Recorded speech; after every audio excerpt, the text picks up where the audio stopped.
Today's Gospel, Friday, May 29, is taken from St. Mark, chapter 11, verses 1 to 26.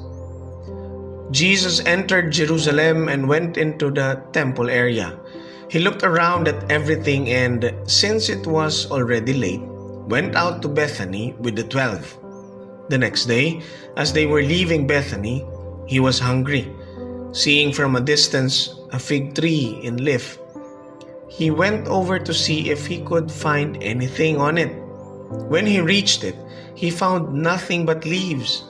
It was not the time for figs.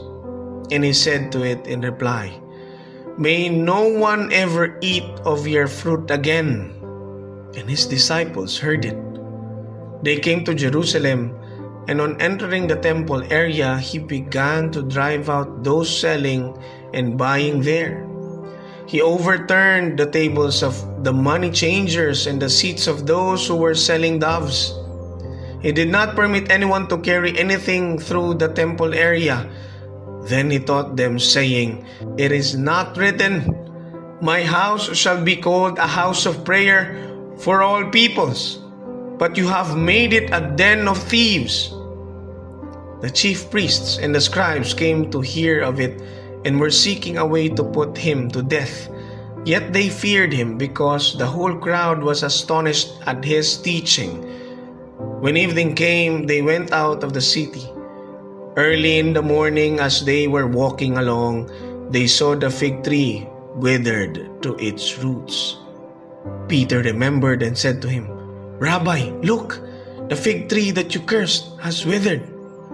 Jesus said to them in reply, "Have faith in God.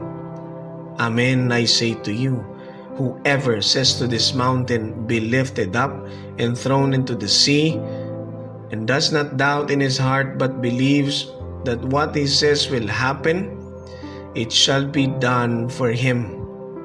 Therefore, I tell you, all that you ask for in prayer, believe that you will receive it, and it shall be yours.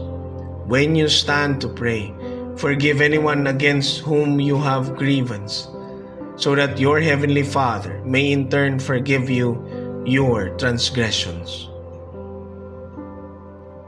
The Gospel of the Lord. Today's faithful reflection is from Sister Jeng Kasumbal. Cleansing your temple. Scripture tells us that we, believers, are temples of the Holy Spirit. Yet like the temple in Jerusalem, our minds, hearts, and souls can slowly become polluted by the world through constant noise, unhealthy desires, resentment, pride, and fear. The world fills our minds with lies about success and worth. It hardens our hearts through comparison, anger, and unforgiveness. It corrupts our souls with false gods of empty promises. But we realize it. Our inner temple becomes filled with clutter, leaving little or no room for God. When Jesus cleansed the temple in the Gospel reading today, His actions were strong but loving. He removes what distracts, not to shame but to heal. In the same way, God desires to cleanse us through His loving mercy. What He needs to be overturned in your inner temple today? Today, God invites you to allow Him to get rid of the habits that poison your mind, attitudes that harden your hearts, and attachments that drain your soul.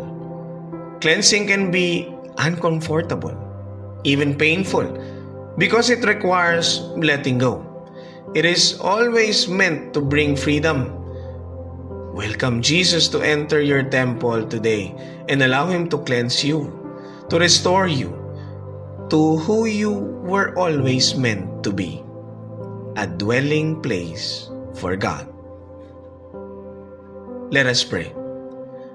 Cleanse my mind, my heart, and my soul, O Lord.